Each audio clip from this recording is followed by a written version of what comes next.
Merhaba arkadaşlar, hayırlı sabahlar olsun cümlete. Hayırlı sabahlar olsun. Şehrinden en kıymetli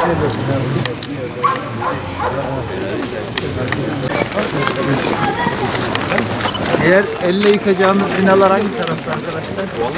Ara sokak. Ara sokak. Burada bir resim çekiyoruz. Gelin sayın vekilim. Bu tarafa kalın. Yavaş yavaş aman.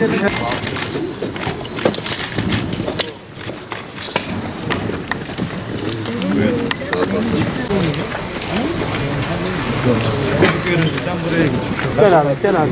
Yo değil. 5 katımız. Ulan ilke, ulan ilke. Artık 5 kattan fazla yapmıyor. Bakanlık Sayın Cumhurbaşkanımızın talimatı var. 5 kat yine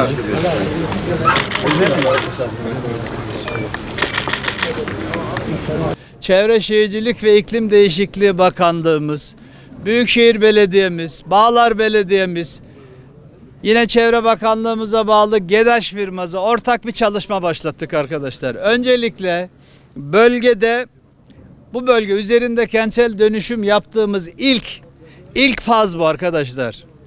İlk faz 54 dönümlük bir alan üzerinde şu anda çalışma yapıyoruz.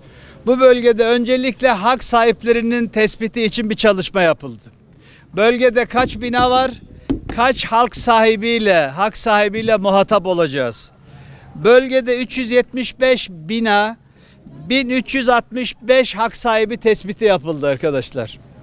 Daha sonra Bağlar Belediye Başkanımız Hüseyin Beyoğlu bir yer tahsisi yaptı. Bir ofis oluşturuldu. Kentsel dönüşüm ofisi oluşturuldu. Orada hem arsa hem de bina bedel tespitleri yapıldı. Sonra da vatandaşımızla görüşmelere geçildi. İşin en kritik aşaması orası. Bugüne kadar 602 hak sahibimizle görüşme gerçekleştirildi. Yaklaşık 100'üyle vatandaşımızın anlaştık, tokalaştık.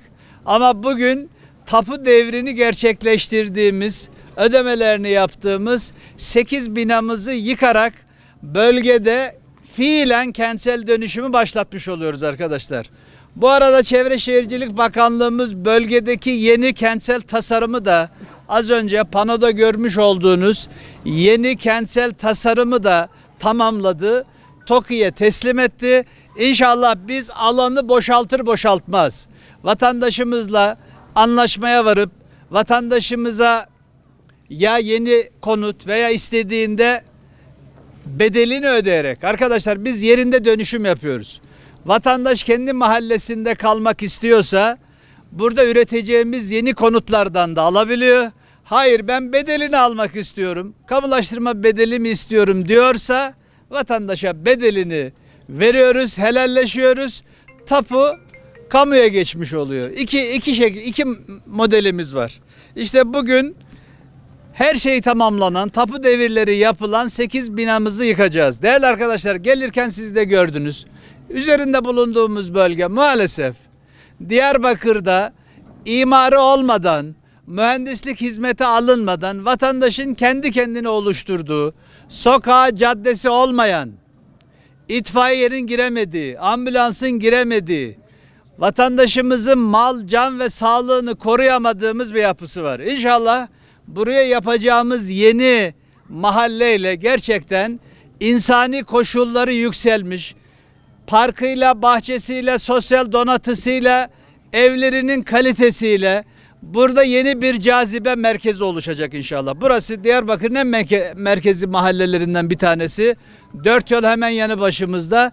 İnşallah mahalleyi bitirdiğimizde hepimizin gönül rahatlığıyla oturacağımız bir mahalleye dönüşecek. Değerli arkadaşlar, Diyarbakır'da sadece burada değil, başka noktalarda da şu anda kentsel dönüşüm çalışmalarımız devam ediyor.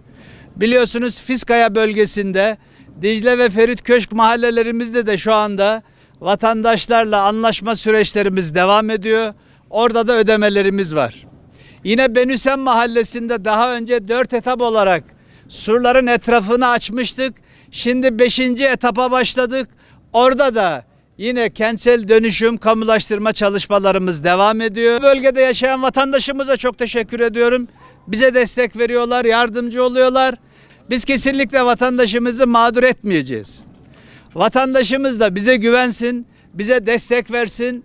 İnşallah Diyarbakır'da kentsel dönüşüm süreçlerini ihtiyaç olan bütün mahallelerimizde, sadece Bağlar'da değil, Yenişehir ilçemizde, Kayapınar'da, Sur'un içerisinde nerede kentsel dönüşüme ihtiyacımız varsa, nerede riskli bölgemiz varsa her birisinde kısa sürede kentsel dönüşü tamamlayalım. İnsanımız daha insani mahallelerde, daha insani konutlarda yaşamını devam ettirsin. Nereden geldin sen? Egil'den geldim. Egil. Oo, Egil güzel yer ama ya.